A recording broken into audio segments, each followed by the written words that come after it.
Hello everyone, welcome back. അപ്പോൾ ഞാൻ ഇന്ന് വന്നിട്ടുള്ളത് വളരെ സിമ്പിളായിട്ടുള്ള ഒരു റെസിപ്പി ആയിട്ടാണ്.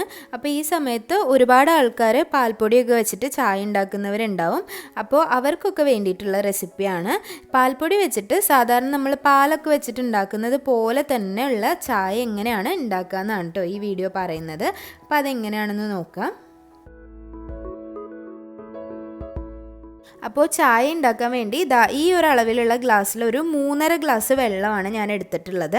അപ്പോൾ ഈ 3.5 ഗ്ലാസ് വെള്ളം നമുക്കൊരു സോസ് പാനിലേക്ക് ഒഴിച്ചു കൊടുക്കാം. അപ്പോൾ ഇതൊന്ന് ചൂടാവട്ടെ. അപ്പോൾ ഞാനിവിടെ നെസ്ലെ എവറിഡേയുടെ പാൽപ്പൊടിയാണ് എടുത്തിട്ടുള്ളത്. അപ്പോൾ സാധാരണ അവൈലബിൾ ആയിട്ടുള്ളതാണ് നാട്ടിലൊക്കെ.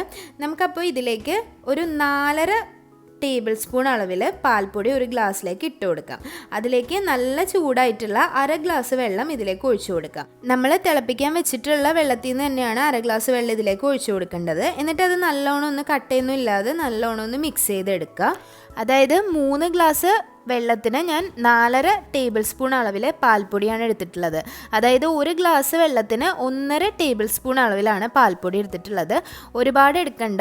ബാക്കി ഞാൻ എടുത്തിട്ടുള്ള ഒരു 1/2 ഗ്ലാസ് വെള്ളം ഈ പാലൊന്ന് മിക്സ് ചെയ്യാനാണ് എടുത്തിട്ടുള്ളത്. അതുകൊണ്ടാണ് ഞാൻ 3.5 ഗ്ലാസ് വെള്ളം ചൂടാക്കിയത്. അപ്പോൾ ഇത് നന്നായിട്ട് കട്ടയൊന്നും ഇല്ലാതെ മിക്സ് ചെയ്തിട്ടുണ്ട്. അത് നമുക്ക് ചൂടായിട്ടുള്ള ഇതിലേക്ക് ഒഴിച്ചു കൊടുക്കണം. അതിന് മുന്നേ നമുക്കൊരു 3 ടീസ്പൂൺ അളവിൽ പഞ്ചസാര ഇട്ട് കൊടുക്കുക. അപ്പോൾ അതൊക്കെ ഓരോരുത്തരുടെ അളവിനനുസരിച്ച് ഇടുക. ഇത് ഒരുപാട് മധുരം ഉണ്ടാവില്ല, എന്നാൽ മധുരം പാകമായിരിക്കും. അപ്പോൾ ഈ പാല് നമുക്ക് അതിലേക്ക് ഒഴിച്ചു കൊടുക്കാം. നല്ലോണം ഒന്ന് ചൂടായി വരണം. ഈ സമയത്ത് തന്നെ നമുക്ക് ചായപ്പൊടി ഇട്ട് കൊടുക്കാം. അപ്പോൾ ഞാനിവിടെ ഒരു 2 ടീസ്പൂൺ ചായപ്പൊടിയാണ് ഇട്ട് കൊടുക്കുന്നത്. അപ്പോൾ ഇത് നല്ല സ്ട്രോങ് ആയിട്ടുള്ള ചായപ്പൊടിയാണ്. അപ്പോൾ ഇതിനി ഈ പാലും അതുപോലെ തന്നെ ഈ ചായപ്പൊടിയും കൂടി നന്നായിട്ടൊന്ന് അതിൽ കിടന്നിട്ട് തിളയ്ക്കണം.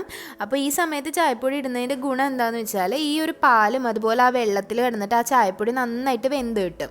അപ്പോൾ ആ ചായപ്പൊടി ഒന്ന് നന്നായി വെന്ത് കിട്ടുമ്പോഴാണ് ചായക്ക് ആ ഒരു ഫീല് നമുക്ക് കിട്ടുക. ആ ചായപ്പൊടിയുടെ ഒരു നല്ലൊരു സ്മെല്ലും കാര്യങ്ങളൊക്കെ ഈ ചായക്ക് കിട്ടും കേട്ടോ.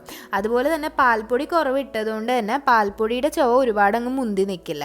അപ്പോൾ നമ്മളെപ്പോഴും പാൽപ്പൊടി വെച്ചിട്ട് ചായ ഉണ്ടാക്കുമ്പോൾ പാൽപ്പൊടി കുറവാണ് ഇടേണ്ടത്. പല ആൾക്കാരുടെ ഒരു തെറ്റിദ്ധാരണ പാൽപ്പൊടി കൂടുതൽ ഇടണം എന്നുള്ളതാണ്.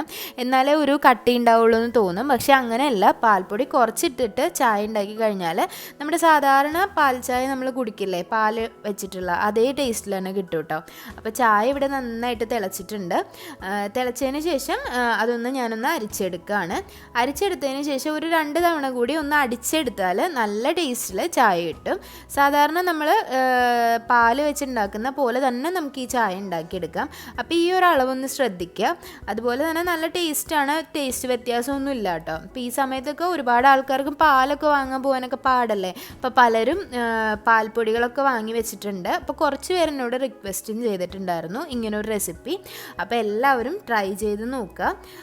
ഇതാ കണ്ടോ, നല്ല പതയോട് കിട്ടിയിട്ടുണ്ട്. സാധാരണ ചായ കുടിക്കുന്ന ഫീൽ തന്നെ ഉണ്ട് കേട്ടോ.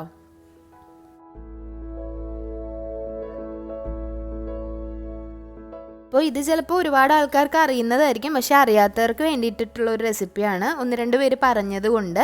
അതുപോലെ തന്നെ എല്ലാവർക്കും റെസിപ്പി ഇഷ്ടമായെന്ന് വിചാരിക്കുന്നു. ചാനൽ ഇഷ്ടമാവുന്നുണ്ടെങ്കിൽ സബ്സ്ക്രൈബ് ചെയ്യാൻ മറക്കരുത്. ഇനിയും നല്ല റെസിപ്പിയായിട്ട് വരുന്നത് വരേക്കും താങ്ക് യു.